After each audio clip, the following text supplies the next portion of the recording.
జై లక్ష్మీ నరసింహస్వామికి జై. మీరు ఇప్పుడు చూస్తున్నది స్వయంభూ లక్ష్మీ నరసింహస్వామి క్షేత్రము మరియు స్వయంభూ ఆంజనేయ స్వామి వెలిసిన ఏకైక క్షేత్రము.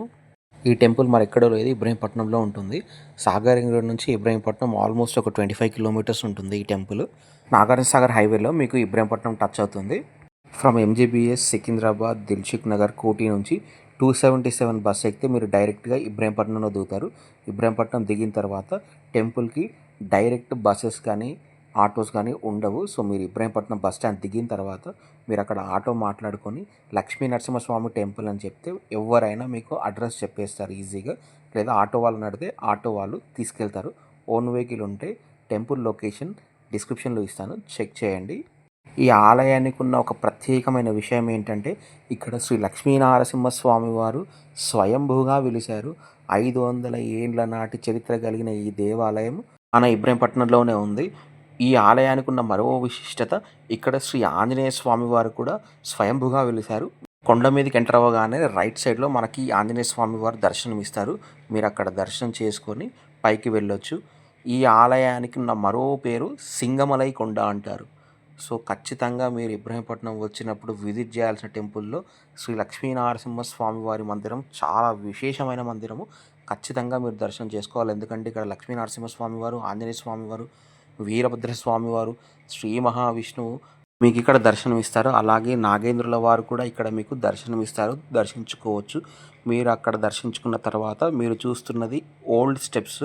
తర్వాత మీకు ఇక్కడ న్యూ స్టెప్స్ కన్స్ట్రక్ట్ చేశారు భక్తుల సౌకర్యార్థం. మీరు ఆ స్టెప్స్ ఎక్కి పైకి వెళ్ళిన తర్వాత మీకు ధ్వజస్తంభం కనబడుతుంది. అలాగే రైట్ సైడ్లో మీకు ఎన్నో ముడుపులు కనిపిస్తాయి. ఇక్కడ ముడుపులను చూస్తే మీరు అర్థం చేసుకోవచ్చు ఎంతోమంది జీవితాలు నిలబడిపోయాయని అర్థము. పర్సనల్గా చెప్పాలంటే నా జీవితం మొదలయ్యిందే ఈ లక్ష్మీనరసింహస్వామి వారి మందిరము నుండి. ఎందుకంటే చాలా ఇయర్స్ బ్యాక్ నేను కూడా ఇక్కడ ముడుపు కట్టాను. ఆ తర్వాతనే నా లైఫ్ స్టార్ట్ అయ్యింది. ఏ టెంపుల్లో అయినా ధ్వజస్తంభం ఉంటే ఆ టెంపుల్ చాలా విశేషమైన టెంపుల్ అని అర్థము. మీరు ధ్వజస్తంభం దగ్గర వచ్చి మీరు ఏదైనా సంకల్పం చెప్పాలనుకుంటే చెప్పుకొని ఆ తర్వాత ధ్వజస్తంభంలో ఉన్న గరుడాల్వార్ వారిని దర్శించుకొని ఆ తర్వాత శ్రీ లక్ష్మీనరసింహస్వామి వారిని దర్శించుకోవచ్చు. ఎక్కడైనా ధ్వజస్తంభం ఉంది అంటే ఆ టెంపుల్కి ఎంతో విశేషమైన ప్రాముఖ్యత ఉంది అని అర్థము. మనకి ఇక్కడ చూస్తేనే తెలుస్తుంది ఆ ధ్వజస్తంభం ఎంత పురాతనమైనదో. ఈ టెంపుల్కనే కాదు, ఏ టెంపుల్కి వెళ్ళినా మీరు ఏదైనా కోరిక కోరుకోవాలంటే ధ్వజస్తంభం దగ్గరికి వచ్చి ధ్వజస్తంభం దగ్గర ఉన్న స్వామివారిని దర్శించుకొని ఆ తర్వాత మీరు కోరికను కోరుకోవాలి.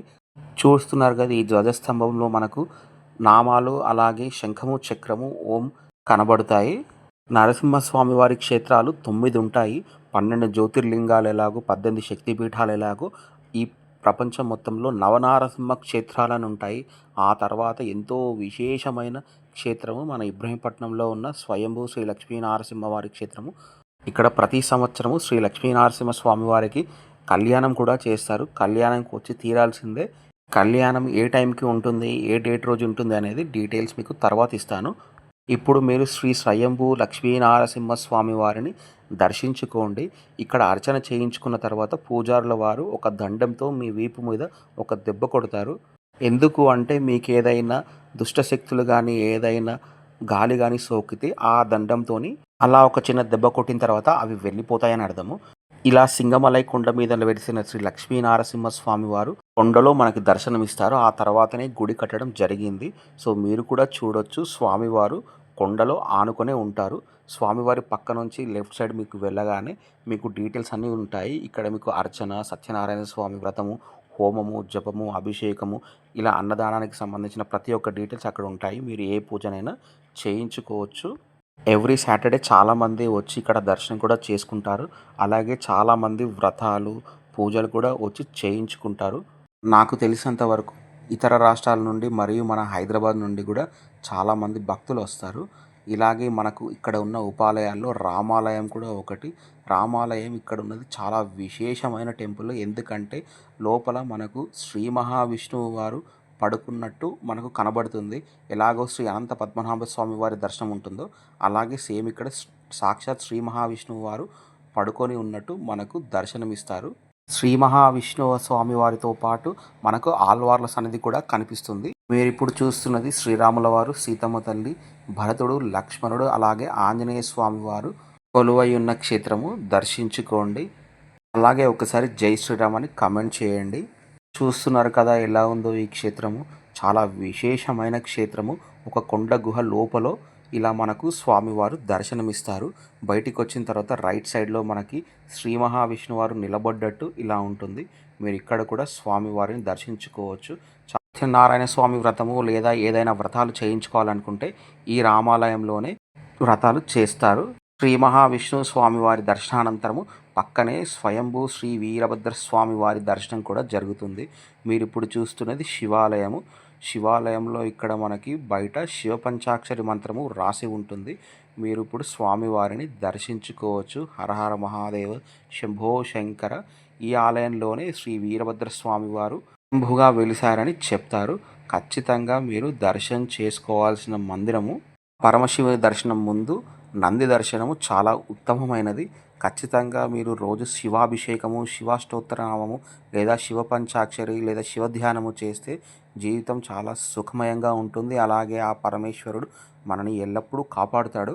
పరమేశ్వరుని కానీ వేరే ఏదైనా దేవుని దర్శించుకునేటప్పుడు మీకు ఆయా దేవుళ్ళకు సంబంధించిన శ్లోకాలు ఏమైనా వస్తే చదువుకుంటూ దర్శించుకుంటే చాలా మంచిది.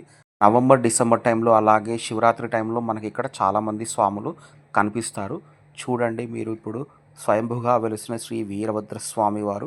తెలుగు రాష్ట్రాల్లో కానీ తమిళనాడులో కానీ శ్రీ వీరభద్ర స్వామి వారికి చాలా విశేషమైన పూజలు జరుగుతాయి. ఎందుకంటే చాలామంది నాకు తెలిసిన ఫ్యామిలీస్ వాళ్ళ ఇంటి దేవుడు శ్రీ వీరభద్ర స్వామి వారు. ఇప్పుడు మీకు చూపిస్తున్న ఈ గ్రౌండ్ మరేంతో కాదు, శ్రీ లక్ష్మీ నరసింహస్వామి వారి కళ్యాణం చేసే ఈ మండపము. అలాగే ఇక్కడ మనకి ఈ క్షేత్రంలో గోశాల కూడా ఉంది. పుణ్యక్షేత్రం అయితే గోశాలతో పాటు కళ్యాణం చేసే మండపము, ధ్వజస్తంభము ఇలా ఉంటాయో ఆ టెంపుల్ని మీరు ఖచ్చితంగా విజిట్ చేయండి. ఎందుకంటే చాలా విశేషమైన టెంపుల్, చాలా విశేషమైన పవర్ కూడా ఉంటుంది ఆ టెంపుల్కి. సో ఖచ్చితంగా మీరు ఎప్పుడైనా ఇబ్రహీంపట్నం వచ్చినప్పుడు దర్శించుకోవాల్సిన టెంపుల్స్లలో శ్రీ స్వయంభూ శ్రీ లక్ష్మీనరసింహ స్వామి వారి క్షేత్రం ఒకటి. సో ఎట్టి పరిస్థితుల్లో మిస్ అవ్వకండి. Hara Hara Mahadeva Shambho Shankara. And please subscribe to Brahmani stories and remaining full videos కోసము stay tune. Thank you and bye.